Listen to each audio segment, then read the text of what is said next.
우리 인류의 역사와 전 세계 국가들의 흥망성쇠 그 거대한 빅 사이클의 패턴을 보면 큰 성공이 있은 이후에는 반드시 어떤 시점을 기점으로 시스템의 쇠퇴와 사회의 내리막이 시작되고 또 반대로 어떤 큰 혼란과 실패 뒤에는 이전의 성공보다 훨씬 더 큰 대성공의 기회가 찾아오며 크게 발전하고 성공하는 케이스들도 많습니다. 어찌 보면 지금 우리나라와 우리 사회가 매우 공교롭게도 딱 그 시점에 놓여 있는 것 같고, 그래서 이제 곧 우리나라에게도 그 폭발적인 발전과 성공의 기회가 다시금 찾아올 것 같아 이런 국가와 사회의 빅 사이클에 대해 심도 있게 연구한 레이 달리오의 이야기를 함께 들어볼까 합니다. 이 레이 달리오라는 사람에 대해서는 얼마 전에도 소개를 했었는데, 워렌 버핏과 조지 소로스와 함께 전 세계 최고 헤지펀드의 끝판왕 대가이며 현재 그가 운영하고 있는 브릿지 워터 헤지펀드사는 전 세계에서 가장 규모가 큰 단일 헤지펀드사입니다. 이 레이 달리오는 두 가지 큰 특징이 있는데, 한 가지는 그 넘사벽의 경제 감각과 투자 능력이고, 다른 한 가지는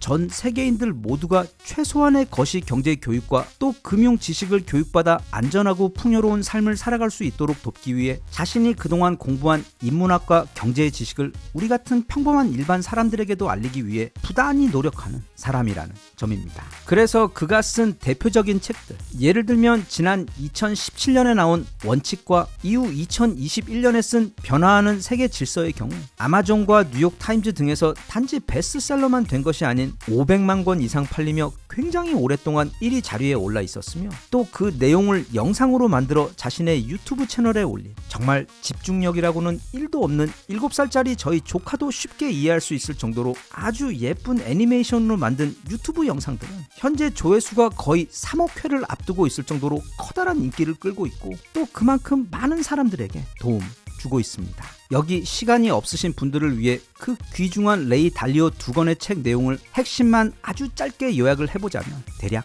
이렇습니다. 레이 달리오가 몇십 년의 경제 공부와 인문학 공부를 통해 깨달은 가장 강력한 통찰은 바로 이 세상에는 절대로 우연이라는 것은 없고 모든 것이 일정한 패턴을 그리면서 반복이 된다는 사실입니다. 그래서 그가 빅 사이클이라고 부르는 그 커다란 패턴을 이해하면 작게는 한 인간의 일생에서의 성공과 실패의 주기, 그 다음에는 한 기업을 어떻게 운영해야 하는지, 그리고 가장 거시적인 관점에서는 한 국가의 운명이, 특히 그 경제적인 흥망성쇠의 관점에서 어떻게 예측될 수 있는지를 굉장히 설득력 높게 설명해주고 있습니다. 한 가지 예를 들어보자면 그는 국가들, 그 중에서도 우리가 제국이라고 불렀던 여러 시대 가장 강력한 패권 국가들이 처음에는 어떤 과정을 통해서 꼭대기 패권국의 자리까지 올라섰다가 이후 최고의 정점을 지나며 넘치는 풍요로움과 힘을 누린 다음 이제는 어떤 과정을 거쳐 그리고 어떤 유사한 이유들로 인해 몰락하고 힘을 잃게 되었는지를 설명해 주는데, 그래서 그냥 지난 한 500년 정도만 뒤돌아보자면 그는 우선 1600년대에 들어서자 이 네덜란드라는 나라가 세계 최강의 해군과 강력한 해양 무역, 그리고 전 세계 최초로 암스테르담 주식시장을 갖추며 빠르게 세계 패권국이 되었다고 설명합니다. 네, 이 주식이라는 게 가장 처음 생겨난 곳이 바로 네덜란드이며 100대가 항해를 나가면 그중 대략 10대 정도밖에 돌아오지 못하는, 그러나 돌아온 그 10대에서 생기는 이익이 투자금의 수백에서 수천 배까지 높았던 먼 바다 무역 항해에 들어가는 커다란 기회와 리스크를 여럿이 분담하기 위해 처음 생겨난 것이 바로 초기 주식회사의 개념입니다. 잘 생각해보면 여기 이 핵심 조건들, 강력한 군사력과 세계 최대 시장, 그리고 다른 나라들보다 훨씬 앞선 금융 시스템을 무기로 당시 네덜란드가 빠르게 세계 패권국으로 올라선 것은 오늘날 미국이 지금의 자리에 올라선 것과 거의 똑같습니다. 차이가 있다면 이 시대에는 나라의 크기가 그렇게 크지 않아도 아주 강력한 힘을 가지는 것이 가능했다는 점인데, 그래서 1600년대 약 100년 동안 네덜란드가 세계 최강 패권국으로 군림하는 것을 옆에서 지켜보던 섬나라인 영국은 자신들도 그 네덜란드와 똑같은 방법으로 강력한 해군을 키우고 해양 무역과 식민지 건설을 통해 시장을 키워 많은 돈을 벌어들이는 것에 더해 암스테르담처럼 런던에다가 세계 최대 금융 허브까지 만들어 그 돈을 엄청난 속도와 규모로 불리면서 1700년대부터 1800년대 사이 세계 패권국이 되어 이후 100년을 세계 위에 군림했습니다.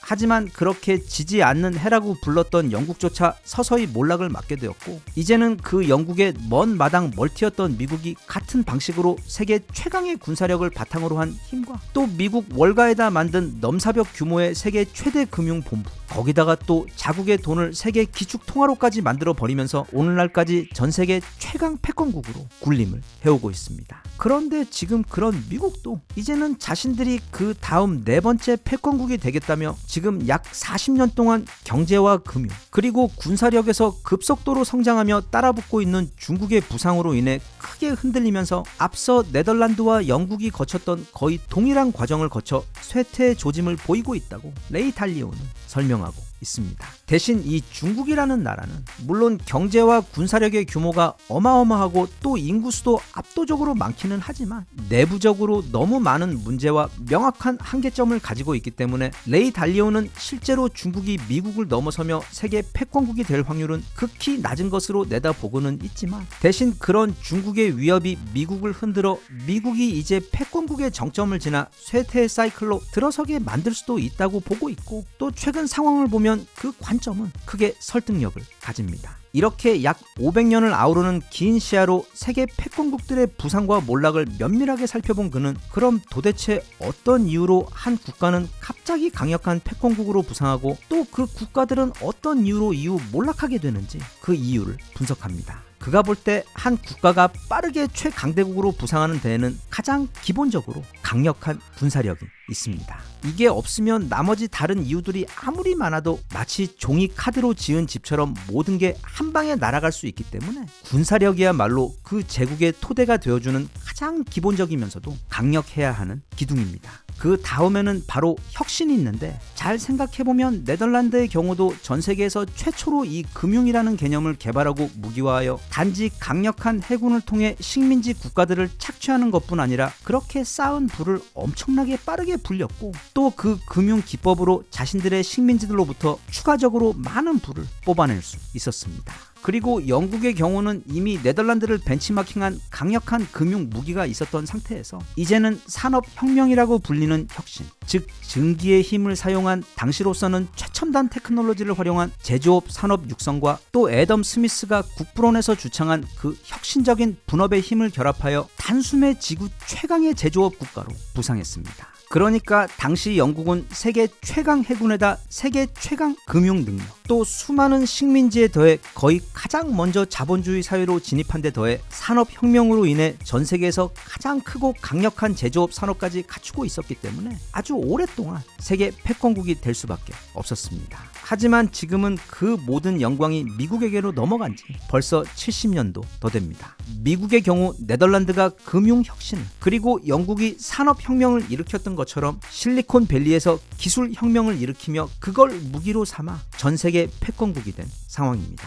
자, 그럼 그 제국들이 그 시대에 맞는 다양한 혁신을 통해 빠르게 세계 최강대국으로 부상을 했다는 건 잘 알겠는데, 그럼 어째서 그렇게 대단한 국가들이 몰락과 쇠퇴의 과정으로 접어들게 되었는지도 우리는 알아야 합니다. 그리고 어찌 보면 그게 더 중요합니다. 레이 달리오는 그렇게 패권국이 쇠퇴하게 되는 데에는 물론 여러 가지 원인이 작용을 하게 되지만 그 모든 사례들을 관통하는 가장 강력한 한 가지 원인이 있다고 강조하는데, 그건 바로 방만과 내부 분열입니다. 네덜란드의 경우 나라가 너무 승승장구하고 잘 나가자 과도하게 지출을 하며 군사력을 늘리고 식민지를 확장하려고 한 반면, 내부 사회를 다지는 데에는 점점 소홀히 하여 국가 내부에서 국민들끼리 싸우기 시작하고 많은 문제들이 터지기 시작했었는데, 그런 상황에서 영국과의 해군 경쟁에서 밀리게 되자 순식간에 패권국의 지위를 상실하게 되었으며, 또 영국의 경우 역시 나라가 한동안 너무 잘 나가게 되자 네덜란드와 동일한 방식으로 군비를 지나치게 늘리고 너무 먼 곳에 많은 식민지들을 연이어 세우며 나중에는 그게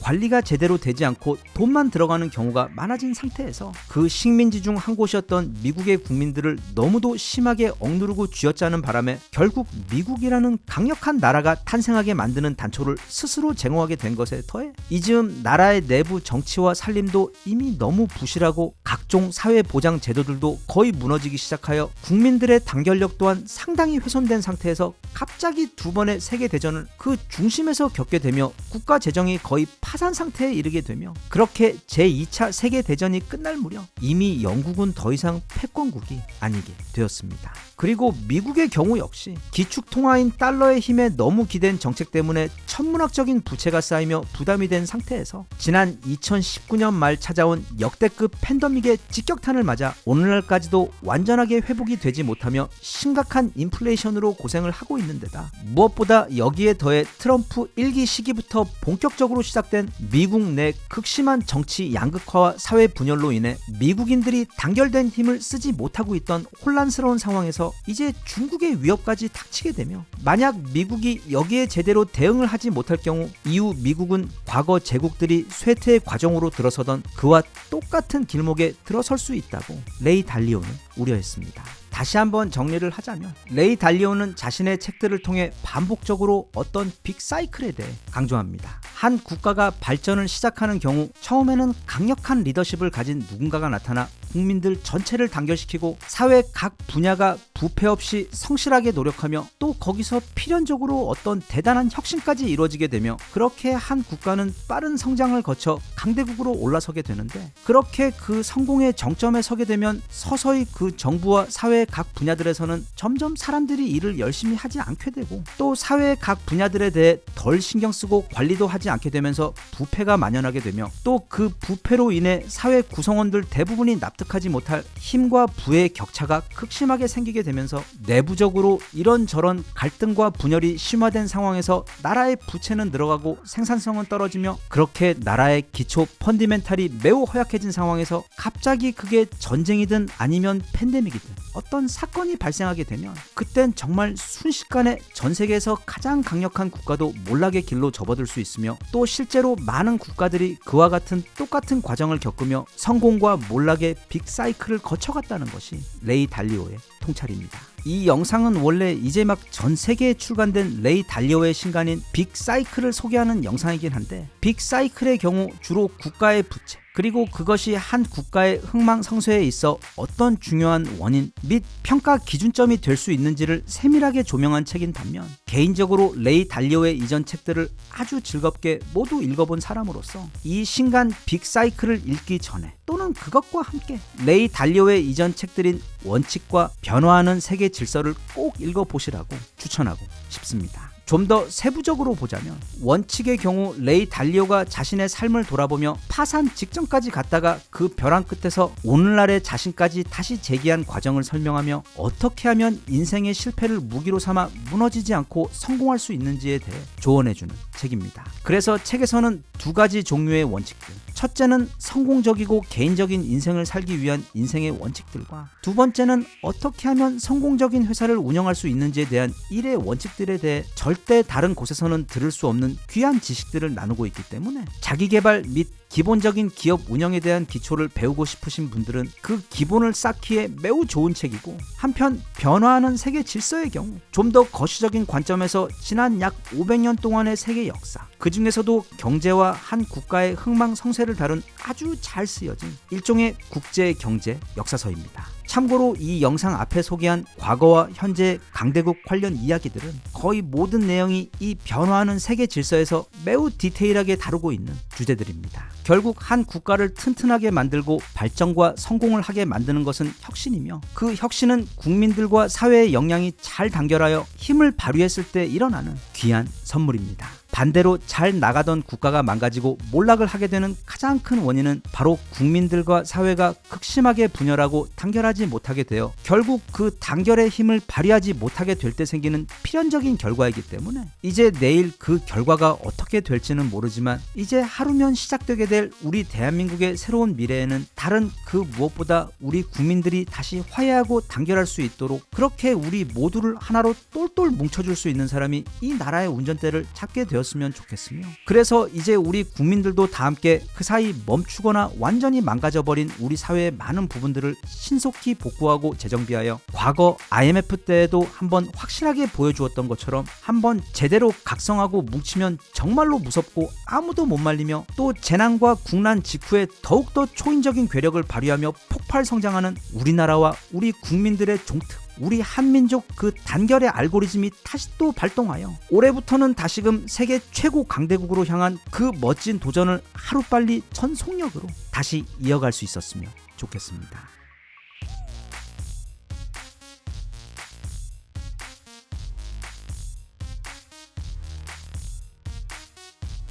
Even if you tried, you wouldn't understand it. Maybe something's missing inside of you. Just a bit of sugar to that horrid bitter. Maybe you taste different.